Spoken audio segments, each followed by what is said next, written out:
హిక్కప్స్ ఎందుకు వస్తాయి అంటే ఏవో కారణాలు ఉంటాయి. ఏదో డిసీజులు, పెద్ద పెద్ద డిసీజులు ఉంటేనే ఎక్కిళ్ళు వస్తాయంటే ఏమి ఉండదు మామూలుగా ఎవరికి. కొంతమందికి స్టార్ట్ అయితే అవి కంటిన్యూ ఇంక అంతే, గంట 2 గంటలు వస్తూనే ఉంటాయి. కొంతమంది అటెన్షన్ డైవర్షన్ అంటే వాళ్ళు ఏదైతే ఆలోచన దాని నుంచి సడన్గా వాళ్ళ మనసును పక్కకు కానీ డైవర్ట్ చేస్తే ఎక్కిళ్ళు ఆగిపోవడం, ఇటువంటి ప్రయత్నాలు ఏదో చేస్తూ ఉంటారు. కానీ అది టెంపరీ ఉంటుంది. కనీసం ఒక 6 వారాల పాటు కానీ దీన్ని కానీ చేయగలిగితే ఎక్కిళ్ళు రావడం ఆగిపోతుంది. మనము మన బాడీకి ఇచ్చేటువంటి సైన్యమే food. Food is our medicine. ఫుడ్డే లోపలికి వెళ్ళి అది చూసుకుంటుంది. మనం ప్రాపర్ ఫుడ్ ఇవ్వాలి, మెడిసినల్ ఫుడ్ ఇవ్వాలి. సో మెడిసినల్ ఫుడ్ అంటే అదేదో మళ్ళీ కొత్తగా ఎక్కడెక్కడికి వెళ్ళి కొనుక్కునేది కాదు. మన భారతీయ జీవన విధానంలో వాడేటువంటి మన వంటింటి పదార్థాలే మెడిసిన్ లెక్క పనిచేస్తాయి. అటువంటి కొన్ని ఈ ఎక్కిళ్ళు తగ్గడానికి ఏం పనిచేస్తాయో నేను షేర్ చేస్తాను మీతో. పసుపు కొమ్ము అండి. పసుపు కొమ్ము దొరుకుతుంది. దాన్ని కాల్చి ముక్కలు చేసేసి నీళ్ళలో వేసేసేయండి. ఆ నీళ్లు తాగండి. నీళ్లు తాగితే వచ్చేటువంటి ఎక్కిళ్ళు ఇమీడియట్గా అవుతాయి. ఒక 10-15 నిమిషాలు అది లోపలికి వెళ్ళి అబ్జర్వ్ అవ్వడం మొదలు కాగానే మీ ఎక్కిళ్ళు స్టాప్ అవ్వడం మొదలవుతుంది.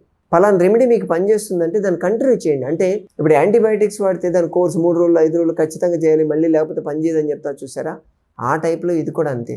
మీకు రెమెడీ పనిచేస్తే కనీసం మినిమం 3 వారాలు దాన్ని కంటిన్యూ చేయండి. కంటిన్యూ చేస్తే మళ్ళీ అటాక్స్ రాకుండా ఉంటాయి. అది పూర్తిగా ఆగిపోయినట్టే లెక్క. రెండో రెమెడీ తమలపాకు.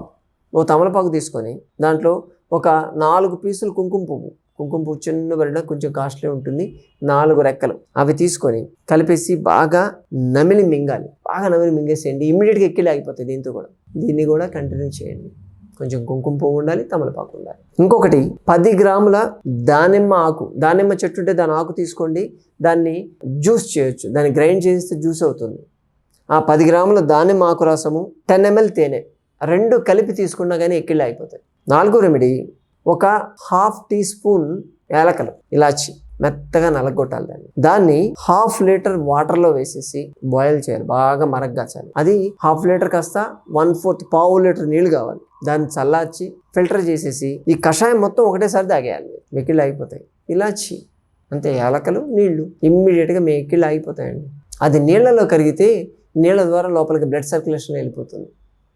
చాలా ఈజీగా వెళ్ళిపోతుంది. లాస్ట్ ఎస్టి మధుకం అని చెప్పి దొరుకుతుంది. ఎస్టి మధు అని చెప్పి బయట షాపుల్లో దొరుకుతుంది. దాన్ని ఒక 1/2 స్పూన్ తీసుకొని 1 స్పూన్ తేనెలో కలిపేసి తినేయాలి డైరెక్ట్గానే. ఎస్టి మధుకం ప్లస్ తేనె. పొద్దున, మధ్యాహ్నం, సాయంత్రం 3 సార్లు తీసుకోగలిగితే మంచిది. అట్లీస్ట్ 2 సార్లు అయితే తీసుకొని బాగా నమిలి మింగేయాలి. ఇవన్నీ కూడా ఎవరెవరికైతే ఉంటాయో ముందే ఇంట్లో తెచ్చిపెట్టేసుకోండి. వాటిని ట్రై చేసి మీకు ఏదైతే బాగా పనిచేస్తుందో దాని మీద ఎక్కువ డిపెండ్ కాండి. తొందరపడి డాక్టర్ల దగ్గరికి వెళ్తే అది ఏదో రకరకాలుగా కన్వర్ట్ అయిపోతుంది. మీరు వెళ్ళిన ప్రాబ్లం ఒకటైతే ఇంకో ప్రాబ్లం కొత్తగా దానికి అటాచ్ చేస్తారు. అందుకని ఇటువంటివి చేయొద్దు. ముందు మీరు ఇంట్లో ట్రై చేసి మీ వల్ల కాకపోతే అప్పుడు వెళ్ళి డాక్టర్ని కలవాలి.